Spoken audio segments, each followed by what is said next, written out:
Welcome everybody to episode 34 of our podcast series where we discuss people that had encounters with Jesus while he was here on earth. And Gerald, we're talking about guys that we really don't know a lot about in the Bible. Absolutely. I think this is also the only time they mentioned in the Bible is Cleopas and the other. Yeah. The Bible just says, or it's just the other. Well, we in know Luke. there were two disciples. Yes, exactly. So, like we said, we're on this journey. Last week we said we're on this journey.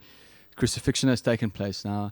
Mary has met Jesus, and now these two, Jesus is taking a stroll, and these two guys really just, excuse my word as a surfer, but bummed. They're super bummed about everything Dejected, yeah. that what was going down and what was happening, and it didn't work out as what they thought it would, and they were, I think, also just finding himself in what is happening in the community, hearing the stories of Jesus, the King of the Jews that was crucified, and I think there was expectation, and their expectation wasn't met at that current moment.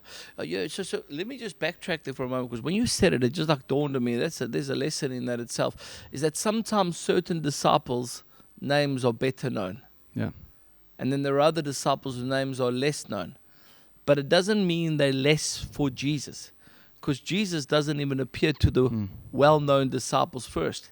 He makes his way to these two guys, and it's amazing for me. He rocks up, and his first words to him is like, "Why are you so bummed?" Like you just said, why you feel like sad? And they said to him, "Are you mad? Don't you know what just happened in Jerusalem?"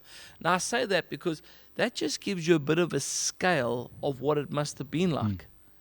You know, we think, oh, it happened there in the corner.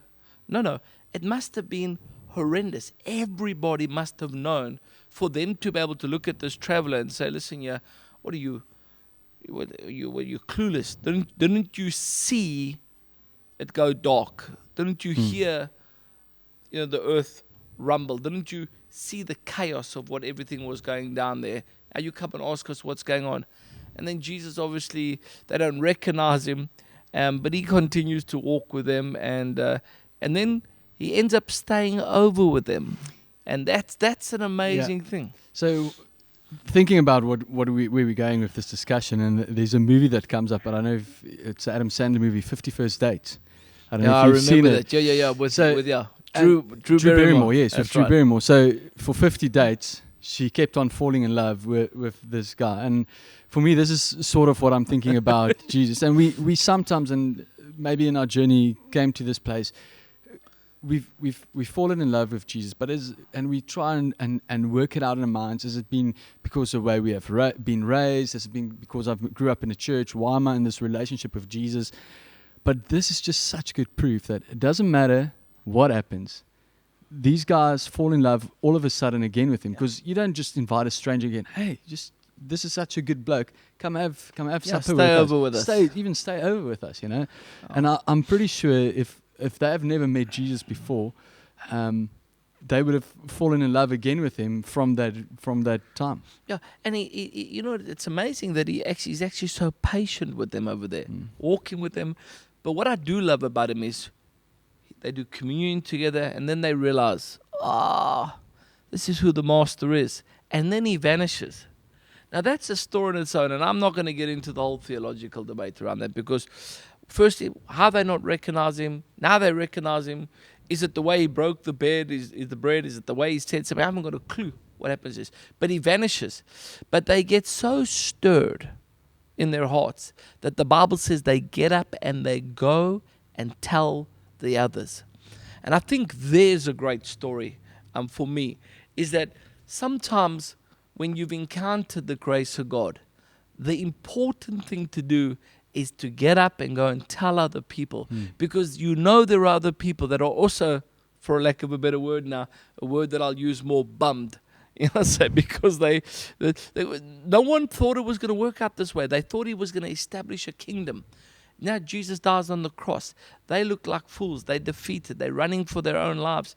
We know Peter even lied at that time and said, "Listen, it's God, I don't know him," and all the rest of it. But they got up after they'd broken bread. And there's a powerful story in that we just got to encourage people that if you've met Jesus on a lonely road again, if you've had him come into us, if you've had him restore your hope, Yeah. Get up and go and tell the others. And I think that for us is basically our ministry in a nutshell.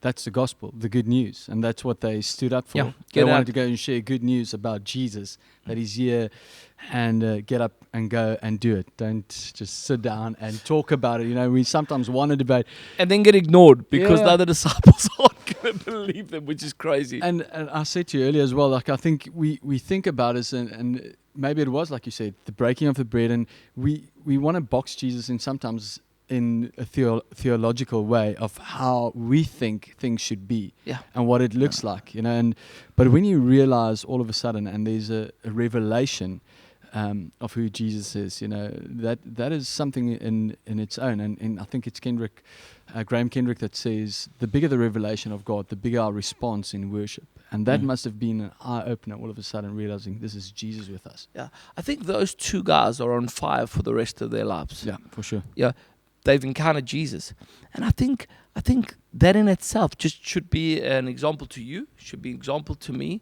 should be an example to those people that are listening from wherever you are in the world or possibly on radio, just to say, hey, listen, things have not worked out exactly how I thought they might work out, but I'm going to invite the Master in. I'm going to sit with Him and have bread again, and out of the revelation of that, I'm going to give others hope again. So yeah, that's my heart. Yeah, I think that also just sums it up.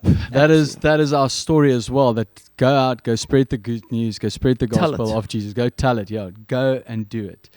From our side, nothing but love. Nothing but love, friends. Let it